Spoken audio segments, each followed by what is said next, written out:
All right, we're going to turn it back to football right here. Let's bring in on the phone Cory Mageors. He's the co-host of the K&C Masterpiece Show, and you can hear that on 105.3 The Fan in Dallas on a nightly basis. Cory, thanks for joining. We've been talking a lot, of course, about the Dez Bryant, Demaryius Thomas situations yesterday, and I'm wondering how reluctant were the Cowboys to pay Dez Bryant this money, considering his problems off the field? Guys, I don't think that really is an issue anymore for them. I feel like they feel like he's grown up tremendously. And even Jerry this morning on our show with Sean and RJ said that when he sat down with Jay-Z and Rock Nation, Jay-Z really painted a picture of what they want for Dez, what they have talked about with Dez and what they expect of him and how they want him to, go along with his future from here. They don't want to see people get into the NFL that have this much talent and then throw it away. So Rock Nation really did have a lot to do with the comfort for that part of the relationship there. But also, you hear the quote from Jerry as well, and he says, nobody knows Dez, nobody breathing knows Dez as well as I do. And I believe that about Jerry. He's a very personal guy, and with his players especially, he gets emotionally attached. And the relationship between he and Dez is kind of father-son. So I don't think they had any real problems with the off-field stuff.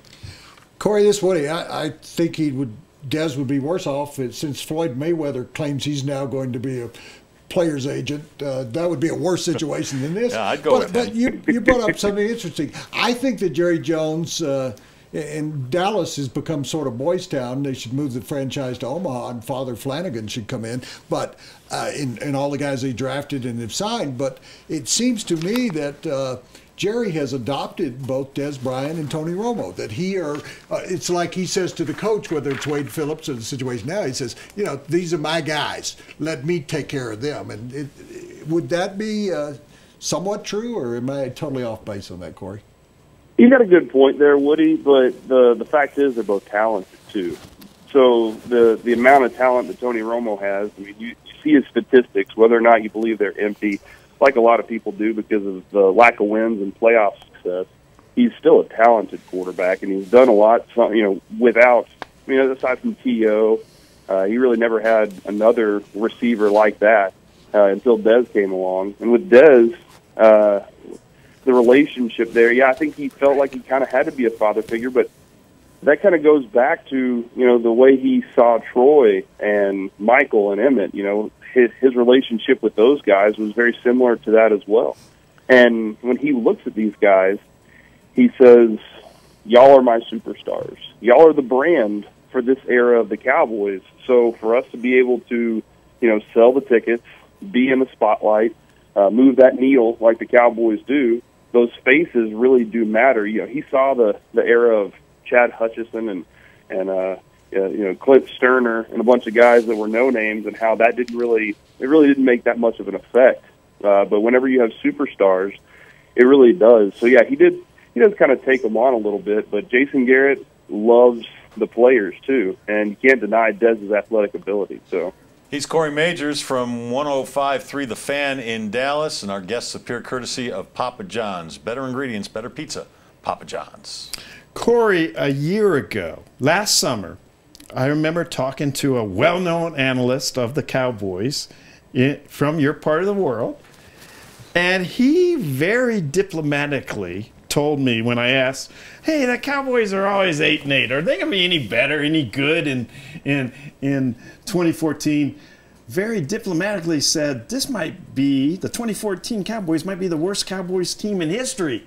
So now, but they were pretty darn good last year. So now what should I think? With the shuffle at running back and Dez back in the fold, are they a legit Super Bowl contender, or do they fall back to the pack?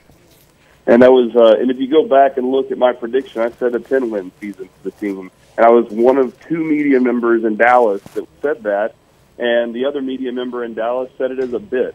So how it turned out to be the only one that had any faith there. Well, congratulations. Yeah, baby. Appreciate that, guys. Yeah, But well, even still, I was- Toot that horn, man. We'll send you a still I was trophy. wrong about Yeah.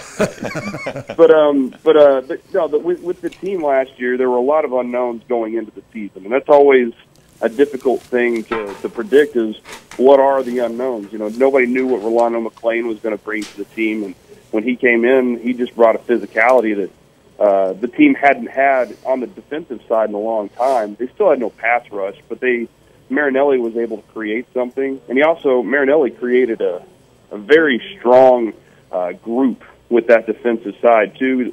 I think that Marinelli madness just has something to do with it, what he does with those guys.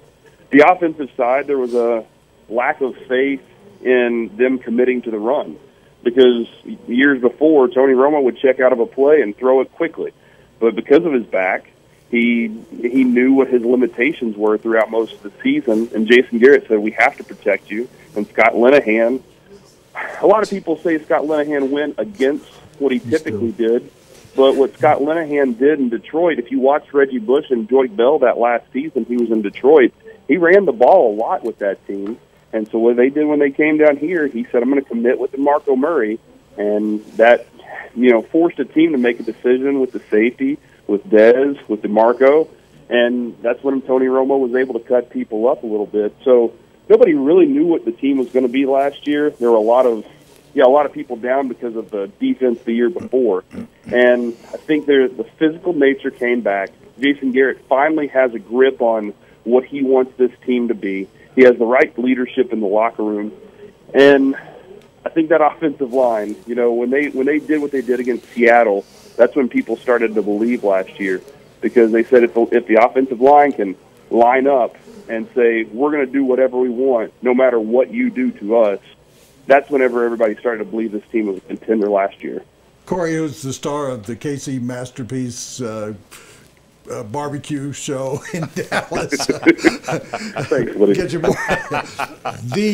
the mastermind of the Masterpiece show.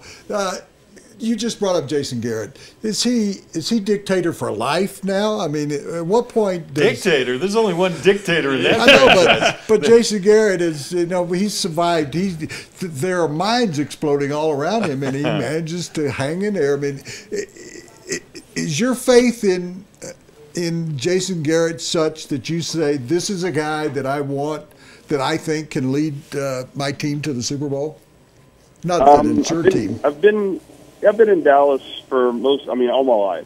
So I've seen a lot of coaches work with Jerry, and the most successful I thought in the tenure between I guess Barry Switzer and Jason was Bill Parcells, and that's because Bill Parcells always had this element of control and power within the organization, and people believed that he had power. So I guess a couple of years ago, I threw out I want Jerry Jones to sign Jason Garrett to a 25-year deal, because I wanted the element of power. That way guys can't say, why would I trust this coach? You're going to be gone next year anyway. And that's kind of floated around Valley Ranch for a while. And, Jerry even said this, I guess it was 2 years ago, whenever Tony had his back hurt and questions were kind of flying about Jason Garrett's career.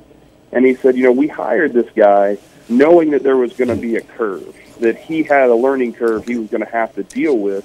And so they always had this idea of he's being hired and he's getting on-the-job training. And we're going to be patient with him, and we're going to give him the time to grow into the job. And so, yeah, I think Jason Garrett's gotten to the point that he really proved something last year. He's a smart guy. He has all the right tools around him with Linehan and Marinelli. He has the right coaches, and that's a great thing. You have to be that. But what he does so well is when he gets in that locker room, he can really motivate guys. He understands the psychology of each player. And you talk to those guys, they get really fired up for him because of his approach to them and the way he treats them like men. So he's got the locker room, and he works so well with Jerry Jones, and the Jones family trusts him so completely that, yeah, I think he's got as long as he wants to and as long as he's winning.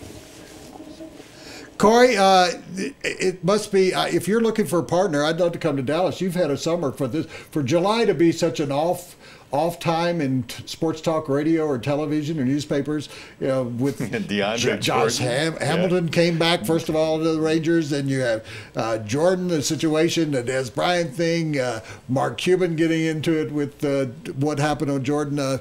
Must be a great time for you down in Dallas. Enjoy your time. We appreciate you spending time with us. If you ever want to calm down, come to Denver. We don't have the problems they do in Dallas. Yeah, I got a couple of buddies up in Denver I'll be visiting. Maybe I'll come by and hang out with you. All right, Glad Cory. to have you here. Thanks a lot, man. Thanks, guys. All right, Cory Mageors.